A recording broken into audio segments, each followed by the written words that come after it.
New Orleans, a city of charm, a city of secrets, a city of mystery, a city of magic. Across the river from the French Quarter, magic of a different kind is created. It is the magic of glass blowing, and it can be found at Rosetree Glass Studio, where owner Mark Rosenbaum and other talented artists create that magic. What I do first to design a piece is I sit down and think about a form that would be pleasing to me and pleasing to others. I will go down into the shop and proceed to try and make it. When making a piece of glass, the tool that you use is a blowpipe. And a blowpipe is a long, hollow metal tube, and pretty much has been the same tool for over 2,000 years. The first thing you have to do is heat up the tip of this blowpipe. Once the tip is heated up, you would dip it in molten glass and get a small gather of glass. The glass is, the working temperature that we use is 2,050 degrees Fahrenheit. And you gather a small amount of glass on the end of the blowpipe, and you would then marver it, which is roll it onto a steel table to cool it down and to shape it so that you can get successive layers of glass on. As soon as you take the glass out of the furnace, it starts to cool off. So you have a certain amount of time to work with the glass and to shape it and marver it. Then you have to go and reheat into another oven that's called a glory hole. And this is just hot. There's no glass in it. It's just a hot chamber that's 2,000, 2,200 degrees. And you use that to reheat to keep your piece hot and malleable. The color glass are small chips of color or powdered colored glass. The glass just won't stick to it. The clear glass has to be hot, and you roll it across, and it picks up a certain amount depending on how hot the clear glass is.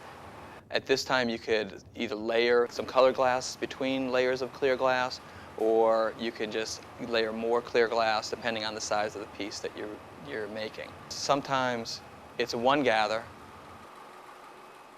or it's two gathers or three gathers, and you're layering color inside it, and you're gathering over top, and you're shaping it and marvering it. It's just a lot of heat, a lot of carrying around back and forth till you get the exact shape that you want. Or it might just be something really quick, like an ornament, where you just blow out one gather and one bubble to a certain size, and then you break it off and put the hook on with another gather of glass, and then you're done. So glass can be something that's very quick or very time-consuming. I mean, a piece can take 5 minutes, or a piece can take an hour and a half. It just depends on what you're doing and how complex you're getting. To place a bubble into the piece, what you do is the glass has to be a certain temperature. If the glass is too cold, a bubble can't blow out. If the glass is too hot, the bubble will blow out very fast, and you won't be able to control it. So what you want to do is have the glass at a certain temperature, and then you lightly breathe air through the pipe, and that will expand at the bottom of the pipe where the glass is and give you a bubble into the glass. This is actually the inside of the piece. So the more that you blow your bubble, the bigger the piece will get. Depending on the shape that you're making and the form that you're making, you would use a different type of tool or a different type of technique. When the piece is finished, you make sure that it's the right shape, right size, and no other blowing should be done.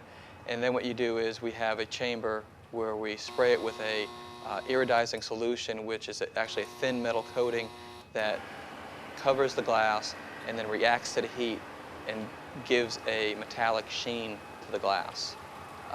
And then what you do is you reheat the glass one more time, and then you remove the piece from the pipe and put it into an annealing oven. And what the annealing oven does is the annealing oven stays at around 900 degrees while all the pieces are being loaded for the day. And then at night, we slowly cool the glass down to room temperature. So in the morning, the pieces can be taken out and ground and polished or do whatever cold working has to be done to the glass. New Orleans has a magic and a mystery to it. People are intrigued by New Orleans, the food, the flavors, the voodoo, everything about New Orleans is very intriguing. There's a magic to it, and there's this magic in glass where somebody who is good at glass blowing, this piece all of a sudden appears on the pipe. You'll see him moving and making movements, and all of a sudden there will be a vase on the end or a goblet, and it's magical. From this blob of clear glass and colored powders and chips, all of a sudden there's this beautiful vase or a beautiful goblet. It's this magical thing that happens in glass, where most other mediums there's a long drawn-out process, where glass is an immediate magical satisfaction.